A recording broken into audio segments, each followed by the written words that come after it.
I recently watched an interview between Alex O'Connor, a popular skeptic, and John Lennox, a mathematician and a Christian.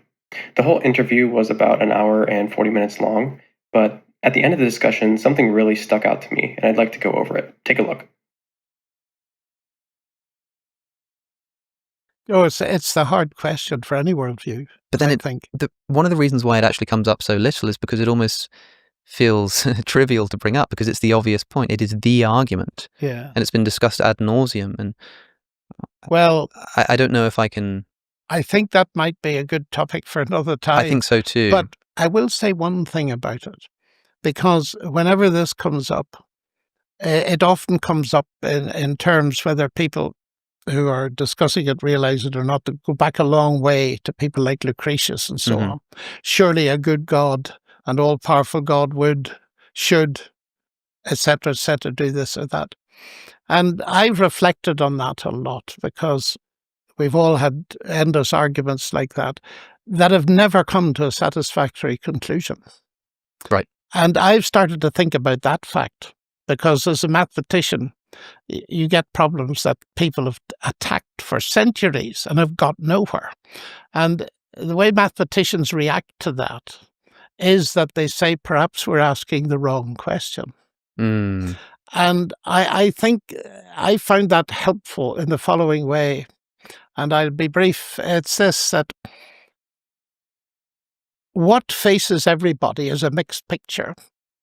I call it beauty and bombs. In other words, we look at the world, we see some beautiful things and we see some horrible things, especially these days. And any worldview has got to take that into account. That is a fact. And we can argue as long as we like about the theoretical side, if God is good and all-powerful, why this and why that, why the other. And we never come to a satisfactory answer. So I propose another question, equally difficult, but I think it gets us a bit further. Granted that it's like that, is there any evidence anywhere that there is a God who understands it, and to such an extent that I can feel, not that I've got an answer, but that I can see there's a possibility of coming to some peace about it?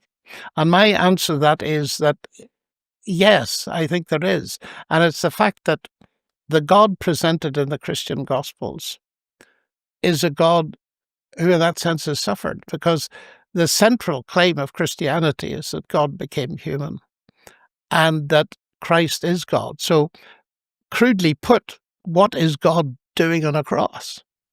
Well, one thing it certainly shows me is that God has not remained distant from human suffering, but has become part of it.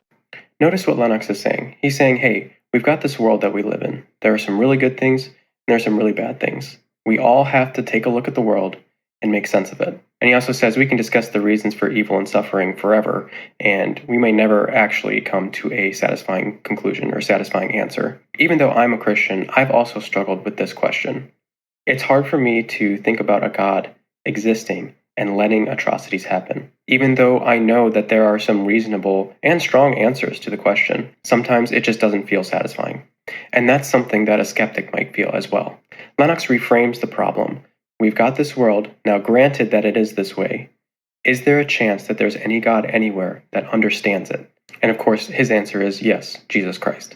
Now notice that doesn't dissolve the problem. It's still a problem. He's just saying that we all have to deal with it. But this reframing allows you to hope that there's a real solution in Jesus Christ.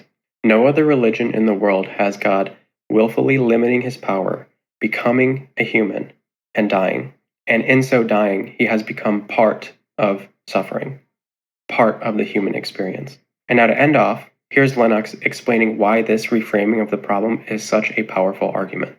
In 2011, I arrived in New Zealand 3 days after the earthquake, and I had to meet people who were really going through grief and so on. And I talked in those terms.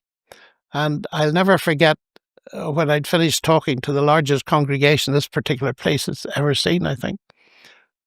there was a little piece of paper pushed into my hand that said I lost my husband in the earthquake. And what you said about the cross has given me the first glimmer of hope.